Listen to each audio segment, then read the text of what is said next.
Assalamualaikum warahmatullahi wabarakatuh. Pada praktikum ke-11 kali ini kita akan membahas tentang regresi logistik kategorik yang mana terdiri dari model dengan peubah dummy.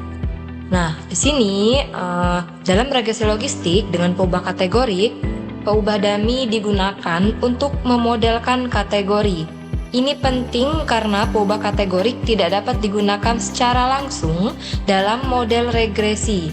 Sebagai contoh, wilayah dengan 3 kategori: pedesaan, perkotaan, perindustrian.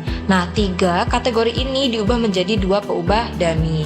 Nah, model logit dapat ditulis sebagai berikut, yang mana di sini logit Px sama dengan beta 0 plus beta 1 C1 ditambah beta 2 C2 ditambah beta 3 X.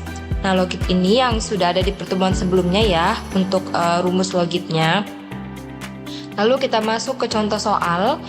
Di sini pada suatu survei diduga perubahan proporsi preferensi suatu merek sepatu A dan B dipengaruhi oleh wilayah dan pendapatan. Peubah respon yang digunakan adalah preferensi merek sepatu, sedangkan wilayah dan pendapatan per bulan merupakan peubah penjelas. Nah, peubah pendapatan merupakan peubah kontinu dan lainnya merupakan peubah kategorik sebagai berikut. Nah, wilayah di sini sebagai kategorik, yang mana 1 itu untuk pedesaan, 2 untuk perkotaan, dan 3 untuk perindustrian. Lalu preferensi merek sepatu itu sebagai variabel Y-nya. Di sini juga berupa kategorik 1 dan 0, 1 yaitu merek A, 0 sebagai merek B. Nah, asumsinya di sini tidak ada interaksi antar kategorik dalam suatu peubah kategorik.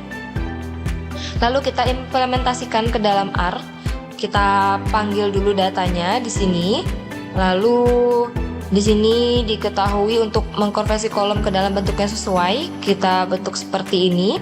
Untuk wilayah kita ubah wilayah sini menjadi faktor dari data sepatu. Lalu pendapatan kita panggil preferensi juga. Lalu kita panggil model logiknya, yaitu dengan sintaks sebagai berikut. Di sini family-nya tetap binomial ya, link logit karena dia berupa kategorik. Lalu kita lihat di sini ANOVA-nya dengan melihat dari summary-nya. Nah, didapatkan output-nya sebagai berikut. Yang mana di sini terlihat bahwa nilai p-value-nya dari masing-masing variabel. Nah, untuk model dengan peubah dummy yang sudah ada rumusnya di atas tadi, logit Px sebagai berikut, di mana C1 ini bernilai 1 untuk perkotaan, 0 wilayah lainnya. Nah, C2 ini bernilai 1 untuk perindustrian, 0 untuk wilayah lainnya. Nah, X ini pendapatan dalam juta, yang tadi dalam bentuk kontinu ya.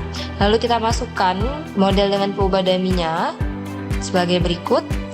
Dengan dari estimate ini ya teman-teman, nilai dari betanya. Nah, lalu nilai logit untuk setiap wilayah didapatkan sebagai berikut. Nah, C1 ini untuk yang bernilai 1 untuk perkotaan, 0 itu untuk wilayah lainnya. Nah, C2 juga bernilai 1 untuk perindustrian. Sehingga kita masukkan ke dalam model logiknya sebagai berikut. Nah, di sini untuk pedesaan, karena pedesaan ini adalah wilayah lainnya, maka di sini kita anggap C1, C2-nya di sini kita input sebagai 0.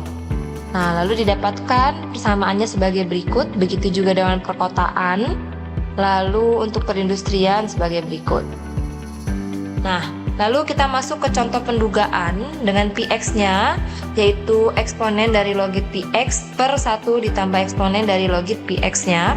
Nah, kita ketahui di sini untuk pendapatan pedesaan 2 juta, perkotaan 2 juta, dan perindustrian 2 juta. Nah, logit Px-nya yang sudah kita dapatkan tadi dari model dengan peubah dummy, kita dapatkan di sini hasilnya sebagai berikut. Lalu kita masukkan ke dalam rumus persamaan logit Px. Lalu kita lihat di sini untuk merek B, Y sama dengan 1, merek A, Y sama dengan 0, merek A, Y sama dengan 0. Nah, lalu kita hitung odds rasio dua wilayahnya.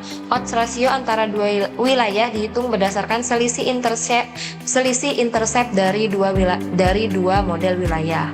Nah, di sini intercept modelnya sudah kita dapatkan. Untuk perkotaan sebagai berikut, untuk perindustrian juga, lalu intercept model pedesaannya, lalu selisih interceptnya dari model dan model dari wilayahnya. Nah, diketahui di sini odds rasionya 0,004. Ingat, untuk odds ratio adalah dua wilayah dihitung berdasarkan selisih intercept dari dua model wilayah. Selisih dari ini hasilnya sebagai berikut.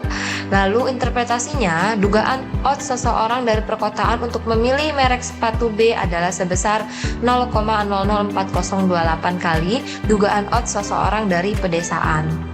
Nah, untuk perindustrian, dugaan odds seseorang dari perindustrian untuk memilih merek sepatu B adalah sebesar 0,008768 kali dugaan odds seseorang dari pedesaan.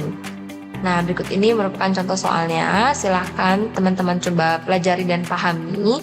Lalu akan kita bahas kembali di praktikum 11. Oke, sekian. Terima kasih. Wassalamualaikum warahmatullahi wabarakatuh.